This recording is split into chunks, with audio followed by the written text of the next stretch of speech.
قرآن کریم کے اندر اللہ نے حضرت خضر علیہ السلام کے اس واقعے کو بہت واضح الفاظوں میں فرمایا ہے، جسے آج ہم آپ کے لیے بیان کریں گے، تو ویڈیو کو آخر تک ضرور دیکھیے گا۔ حضرت خضر علیہ السلام کا یہ واقعہ تب شروع ہوتا ہے، جس کا ایک مشہور واقعہ ہے جب حضرت موسیٰ علیہ السلام کے پاس گئے اور انہیں کچھ سبق سکھائے۔ حضرت موسیٰ علیہ السلام سے یہ ملاقات تب شروع ہوتی ہے جب حضرت موسیٰ اپنی قوم کو لے کر فرعون سے بچنے کے لیے جاتے ہیں اور فرعون اس پانی میں غرق ہو کے مر جاتا ہے۔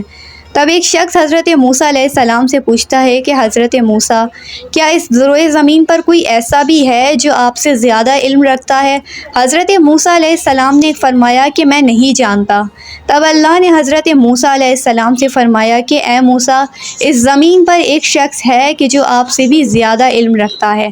حضرت موسیٰ علیہ السلام نے اس شخص سے ملنے کی آرزو کی، کہ جس پر اللہ نے حضرت موسیٰ علیہ السلام سے فرمایا، اس دریا کے پاس جاؤ جو دو ایک جیسے ہیں مگر آپس میں ملاپ نہیں کرتے۔ حضرت موسیٰ علیہ السلام اپنے ساتھ ایک شخص کو لیے وہاں چل دیے، اور جیسے ہی اس راستے پر پہنچے تو آپ نے اپنے ساتھ ایک مچھلی بھی لے لی، جو اللہ کا حکم تھا کہ ایک مچھلی اپنے ساتھ لے کر چلنا، اور جہاں وہ مچھلی تم سے غائب ہو جائے بس سمجھ جانا وہ شخص جس سے تم ملنے کی آرزو رکھتے ہو وہیں پر ہے۔ جس کے بعد حضرت موسیٰ علیہ السلام چل دیتے ہیں، اور راستے میں تھکن کے باعث حضرت موسیٰ سو جاتے ہیں، اور ان کا شخص انہیں بتانا بھول جاتا ہے کہ وہ مچھلی جو انہوں نے ساتھ رکھی تھی وہ دریا میں کود گئی ہے۔ حضرت موسیٰ علیہ السلام جب نیند سے بیدار ہوتے ہیں اور اس شخص سے مچھلی کے بارے میں پوچھتے ہیں تو وہ شخص انہیں راستے میں بتاتا ہے کہ وہ مچھلی پانی میں ڈوب گئی اور میں آپ کو بتانا بھول گیا تھا، جس کے لیے میں آپ سے معذرت خواہ ہوں۔ حضرت موسیٰ علیہ السلام خوش ہوئے اور فرمایا کہ یہی وہ جگہ ہے جہاں وہ شخص ہمیں ملے گا، واپس اسی مقام پر چلو جہاں وہ مچھلی پانی میں ڈوب گئی تھی۔ جس کے بعد حضرت خضر علیہ السلام تک وہ پہنچتے ہیں، اور ان تک پہنچنے کے بعد عرض کرتے ہیں کہ میں موسیٰ ہوں۔ جب حضرت خضر حضرت موسیٰ کو دیکھتے ہیں تو فرماتے ہیں، اچھا تو تم ہو موسیٰ۔ گویا کہ حضرت خضر علیہ السلام پہلے ہی سے ہی جانتے تھے کہ موسیٰ علیہ السلام کون ہیں۔ جس کے بعد حضرت موسیٰ ان سے عرض کرتے ہیں کہ کیا آپ وہ شخص ہیں کہ جو اس زمین میں سب سے زیادہ علم رکھتا ہے؟ حضرت موسیٰ سے حضرت خضر فرماتے ہیں، ہاں میں ہی وہ شخص ہوں جو سب سے زیادہ اس روئے زمین پر علم رکھتا ہے۔ حضرت خضر علیہ السلام سے جناب موسیٰ عرض کرتے ہیں کہ مجھے کچھ نصیحتیں سکھائیں، جس پہ حضرت موسیٰ سے حضرت خضر فرماتے ہیں کہ ٹھیک ہے، مگر یہ شرط ہو کہ تم صبر کر سکو، تمہاری بار بار کی یہ بے چینی مجھے میرے کام میں خلل ڈالے گی۔ حضرت موسیٰ علیہ السلام ان سے فرماتے ہیں کہ آپ مجھے صبر کرنے والا ہی پائیں گے، میں آپ سے کوئی سوال نہ کروں گا۔ حضرت خضر علیہ السلام جناب موسیٰ سے کہتے ہیں کہ صبر کر سکو تو میرے ساتھ چلو۔ یہ مشہور واقعہ قرآن کریم کے اندر بھی درج ہے۔ وہ دونوں ایک غریب شہر کی کشتی پر سوار ہو جاتے ہیں، اور سوار ہو کر جیسے ہی وہ اس سے چلنے لگتے ہیں حضرت خضر اس کشتی میں سوراخ کر دیتے ہیں۔ یہ منظر دیکھتے ہی حضرت موسیٰ علیہ السلام ان سے عرض کرتے ہیں کہ یہ آپ کیا کر رہے ہیں؟ ایسے تو یہ لوگ بھی ڈوب جائیں گے جو اس کشتی میں سوار ہیں۔ حضرت خضر علیہ السلام فرماتے ہیں، میں نے تم سے نہ کہا تھا کہ تم صبر نہیں کر سکو گے اور پھر تم نے سوال کیا؟ حضرت موسیٰ نے فرمایا کہ معذرت چاہتا ہوں، میں بھول گیا تھا، آئندہ کے لیے میں آپ سے کوئی سوال نہیں کروں گا جب تک آپ خود کوئی جواب نہ دیں۔ کشتی سے اترنے کے بعد ان کا گزر ایک گاؤں سے ہوا کہ جہاں کے لوگ ٹھنڈے تھے، کوئی مہمان نوازی نہیں کی، نہ رہنے کے لیے کوئی جگہ دی، جہاں حضرت خضر نے ایک نوجوان لڑکے کو قتل کر دیا۔ یہ منظر دیکھنے کے بعد حضرت موسیٰ خود کو روک نہ سکے اور سوال کر دیا کہ یہ آپ نے کیا کیا، اس معصوم کی جان کیوں لی؟ جس پر حضرت خضر علیہ السلام نے جناب موسیٰ سے پھر عرض کی کہ کیا میں نے تمہیں نہیں کہا تھا مجھ سے کوئی سوال نہ کرنا میرے کام کے بارے میں جب تک کہ میں تمہیں خود سے جواب نہ دوں؟ حضرت موسیٰ علیہ السلام نے فرمایا کہ معذرت چاہتا ہوں، میں پھر سے خاموش ہو جاتا ہوں اور آپ سے سوال نہ کروں گا، گویا کہ جب تک آپ مجھے خود کسی سوال کا جواب نہ دیں۔ جس کے بعد وہ آگے اپنے سفر کو دوبارہ ہو لیتے ہیں، اور راستے میں ایک دیوار نظر آتی ہے جو گرنے والی ہوتی ہے۔ حضرت خضر علیہ السلام اس دیوار کو ٹھیک کر کے مضبوط بنا دیتے ہیں۔ حضرت موسیٰ علیہ السلام ان سے عرض کرتے ہیں کہ آپ نے اتنی محنت کی اس دیوار پر، اس کی کچھ مزدوری تو لے لیتے۔ جس کے بعد حضرت خضر علیہ السلام رک گئے۔ حضرت موسیٰ علیہ السلام کی طرف دیکھ کے فرمایا کہ موسیٰ، یہ وہ مقام ہے کہ جہاں ہم جدا ہو رہے ہیں، میں نے فرمایا تھا کہ تم میرے ساتھ صبر نہ کر سکو گے۔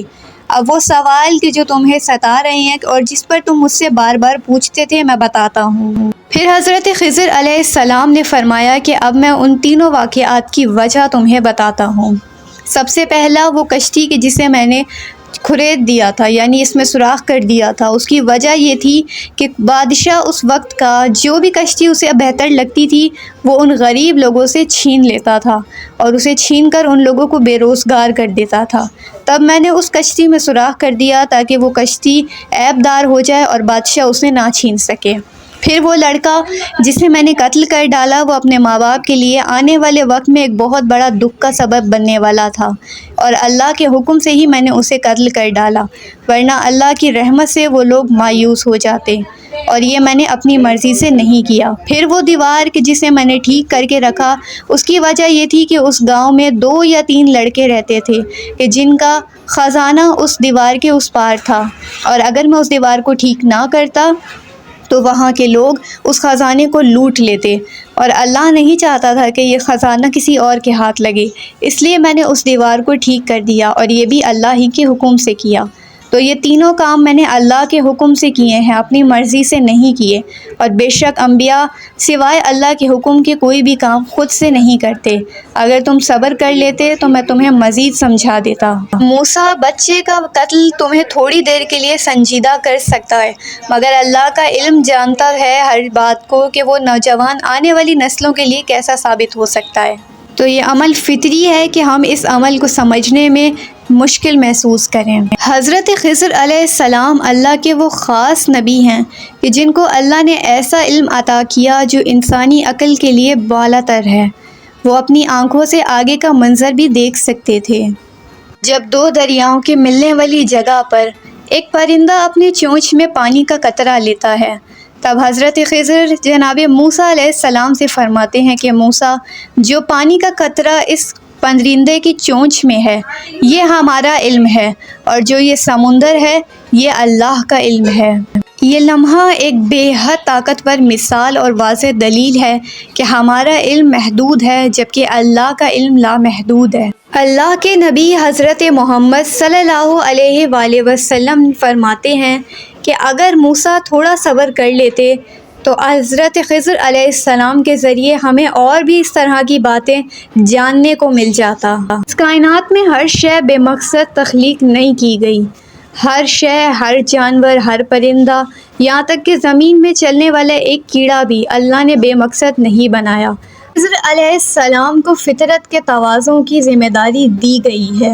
اسرائیل علیہ السلام کو روح نکالنے کی ذمہ داری دی گئی ہے۔ آسمان میں پرندے ہوں، زمین پہ یا جانور، یا پتھروں کے اندر کیڑے ہوں، ہر ایک کو ایک خاص ذمہ داری دی گئی ہے۔ سبھی واقعات جو ہم سنتے ہیں انبیاء علیہ السلام کی زندگی سے، وہ سب بھی الہی رضائیت کا ہی ذریعہ ہوتے ہیں۔ حضرت خضر علیہ السلام نے آب حیات پیا ہوا ہے، اور یہی وجہ ہے کہ وہ قیامت تک زندہ رہیں گے اور محشر کے دن ہی سب کو نظر آئیں گے۔ تو یہ تھا حضرت خضر علیہ السلام کی زندگی کا خوبصورت ترین واقعہ جو آج ہم نے اپنی ویڈیو کے ذریعے آپ تک پہنچا دیا۔ تو یہ تھا حضرت خضر علیہ السلام کی زندگی کا واقعہ۔ امید ہے آپ لوگوں کو ویڈیو پسند آئی ہوگی، اسے اپنے لوگوں کے ساتھ شیئر کرنا مت بھولیے گا۔ ملتے ہیں نیکسٹ ویڈیو میں، تب تک کے لیے اللہ حافظ۔ سبسکرائب